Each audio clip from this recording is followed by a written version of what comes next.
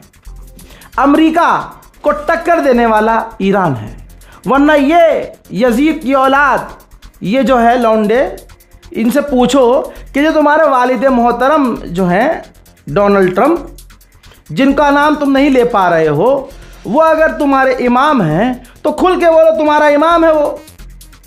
अब इसने आगे ये कहा नौजुबिल्ला कि अम्मा आयशा को गंदा बोलते हैं शिया लोग, और जनाब हज़रत उमर रज़ी अल्लाह ताला अन्हु, और पता नहीं किन किन का नाम लपेट दिया इसने कि सबको गंदा बोलते हैं, उल्टा बोलते हैं। देख देख मेरी बात सुन, मुल्ले के चूरन सुन, गंदी नाली के कीड़े, जब तुम्हारी अम्मा 10 जगह जाती थी तो तुम पैदा हुए, इसलिए तुम आज कौम को 10 जगह बांटने में लगे हो। भारत के मुसलमानों की और भारत के मुसलमानों में जो लोग हैं, चाहे शिया ले लो तुम, भाई उनकी बात अलग है। भारत के उलमाओं को, हिंदुस्तान के उलमाओं को तुम पाकिस्तानी उलमा से कंपेयर नहीं कर सकते। कोई दुनिया में ऐसा मजहब नहीं है, अब ये दूसरा पॉइंट है, पूरी दुनिया में ऐसा कोई मजहब नहीं है जहां कट्टरवादी मुट्ठी भर लोग ना हो। हम कब कह रहे हैं कि उन शियों में सब अच्छे हैं? तुम हम सुन्नियों में सारे अच्छे दिखा दो। अब आप देखिए ये कौन सा फितना है। खामनाई के खिलाफ इस दुनिया में कौन है? बहुत सिंपल सी लाइन है, सिंपल सी लाइन है। पाकिस्तानी मौलानाओं से ज़्यादा कट्टर तुम तो नहीं हो सकते। पाकिस्तानी मौलवी तक कह रहे हैं, अहले सुन्नत उलमा कह रहे हैं कि हमारी आपसी जो रंजिश है वो तो हम बाद में निपटा देंगे, चाहे हमें लड़ना पड़े, भिड़ना पड़े, सवाल जवाब करने पड़े, बैठकर हमें जो है कंपटीशन लड़ना पड़े, एक दूसरे से लाइव डिबेट करनी पड़े, करेंगे। लेकिन अभी अहले सुन्नत आलिम दीन कह रहे हैं अभी हम सबका एक होना ज़रूरी है, ईरान का साथ देना इंसानियत के बेस पर ज़रूरी है। तो ये कौन हराम के जने, ये कौन सूअर की नस्लें, ये कौन गंदी कोख से पैदा हुए मुसलमान हैं जो अभी भी शिया सुन्नी कर रहे हैं और ये जो इतना उछल के बोल रहा है और ऐसे जितने लोग उछल के बोल रहे हैं, ज़रा इससे पूछो कि तेरे बाप ने, तेरी माँ ने, तेरे चचा ने क्या किया। अरे नाजिया इलाही को जो लोग गिरफ्तार न करवा सके, नाजिया इलाही के खिलाफ ये हराम की नस्लें खड़ी ना हो सकी, हुजूर पाक सल्लल्लाहु अलैहि वसल्लम अम्मा आयशा के खिलाफ जहर उगलने वाले को जो लोग गिरफ्तार न करवा सके, ये हराम की नस्लें, जो हराम की ये नस्लें हैं, ऐसी बहुत सारी हैं। ये उछल रहे हैं खामनाई के खिलाफ। खामनाई जितना भी तुम्हारी नज़र में बुरा इंसान था, ठीक, तुम बुराई मानो, लेकिन तुम कितने गंदे होगे कि खामनाई की नफरत में, शियाओं की नफरत में तुम तकलीद कर, तुम इमाम मान रहे हो नेतन्याहू को, तुम इमाम मान रहे हो डोनाल्ड ट्रंप को। अय मुसलमानों, तुम्हें कुरान की कसम है, मैं तुम्हें 1,24,000 अंबियाओं की कसम देता हूं, तमाम असहाबाए कराम के वसीले से, उनके वास्ते से कहता हूं, आपका चाहे ये आदमी पसंदीदा हो, लेकिन वक्त की जरूरत को समझो, बटो नहीं, बटो नहीं। मैं हाथ जोड़कर भीख मांगता हूं।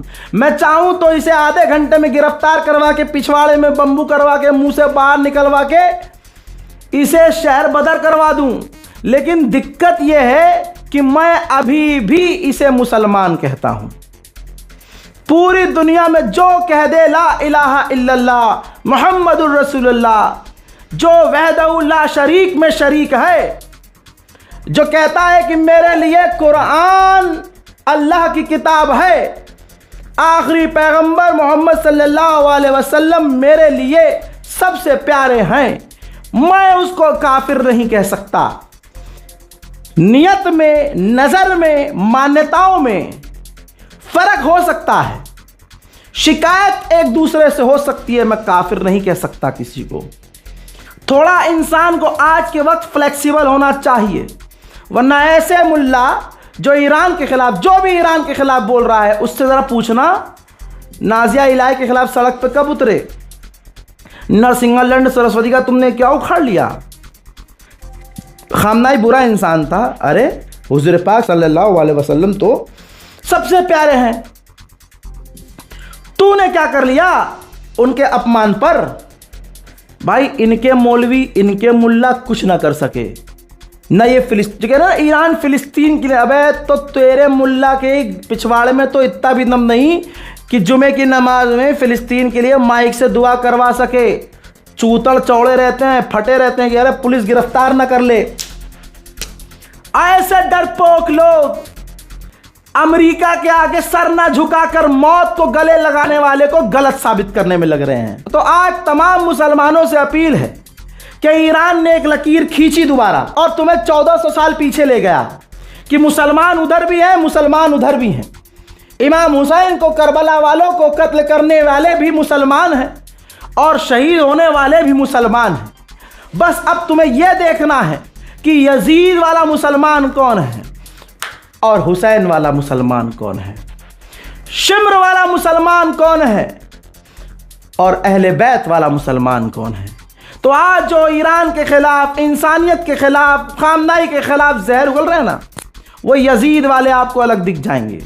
वरना मैं जिन लोगों के साथ रहता हूँ, हमारे खुद ऑफिस में जो और जो हमसे जुड़कर काम कर रहे हैं, कट्टर हिंदू मेरे भाई भी कह रहे हैं कि भाई लीडर हो तो खामनाई जैसा हो।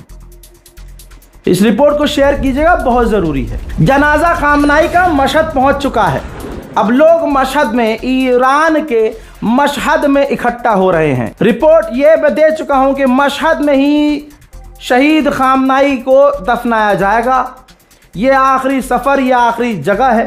इसके बाद रहबर को, इस मुसलमान लीडर को दुनिया अपनी आंखों से अलविदा होते हुए देख रही है। इस रिपोर्ट को शेयर कीजिए, दुआओं में याद रखिए और बटिए मत, इंसानियत के नाते बटिए मत। जाते जाते आखिरी लाइन जो, और मैं सरकार से अपील करना चाहता हूं कि जो शिया सुन्नी में बंटवारा कर रहा है, यूपी पुलिस, एटीएस और हमारे जो एक्सपर्ट्स हैं, जो इंटेलिजेंस हैं, उनसे मेरी अपील है कि जो मुसलमान आपस में तफरका पैदा कर रहा है, जो मुसलमान आपस में ही एक दूसरे को काफिर कह रहा है, एक वो मुसलमान जो किसी को काफिर, मुसलमान को ही काफिर कह रहा है, सोचिए वो हिंदुओं के लिए कितना बड़ा खतरा है। जो एक मुसलमान को मुसलमान नहीं मान रहा, अपने मुसलमान को ही काफिर कह रहा है, इसलिए क्योंकि इसके बाप दादाओं की फटी पड़ी है। उनके बाप दादा मैदान जंग में भी भाग जाया करते थे और वो मज़े की पैदाइश की नस्ल आगे बढ़ी और आज वो मुसलमानों को ही सर्टिफिकेट बांटते हैं कि तुम काफिर हो, तुम काफिर हो, तुम काफिर हो। तो मैं अपनी देश की इंटेलिजेंस से कहूँगा, ऐसे मुसलमानों पर नज़र रखें। मैं वीडियोस की, ऐसे लोगों की वीडियोस इकट्ठा कर रहा हूँ और हम यूपी ATS को ये तमाम वीडियोस सौंपेंगे कि जिसमें खामनाई को उल्टा सीधा बोला जा रहा है और तो और देश को तोड़ने का काम किया जा रहा है। जब से मोदी सरकार आई है, हिंदुस्तान में शिया सुन्नी नहीं हुआ है, चूतड़ पे दोनों के लट पड़ा है जैसे ही किसी ने शिया सुन्नी किया है।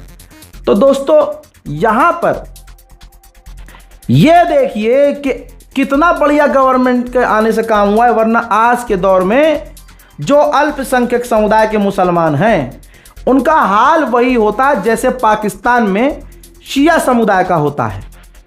तो आज जो खामनाई के खिलाफ जहर उगल रहे हैं और अपने ही मुसलमानों में लोगों को बांट रहे हैं, टुकड़े टुकड़े कर रहे हैं, दूसरों को काफिर बोल रहे हैं, किसी भी फिरके को गलत बोल रहे हैं, मैं यूपी पुलिस से, दिल्ली पुलिस, महाराष्ट्र, मुंबई पुलिस से और अपनी इंटेलिजेंस से कहूँगा, उन लोगों पर नज़र रखिए, क्योंकि जो मुसलमानों को काफिर बोल रहे हैं वो हिंदुओं के लिए कितना बड़ा खतरा होंगे।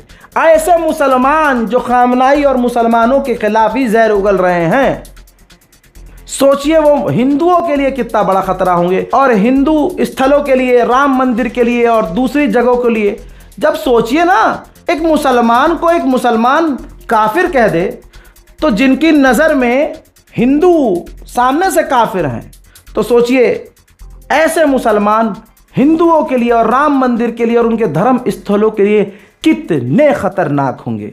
इस रिपोर्ट को शेयर कीजिए। जय हिंद।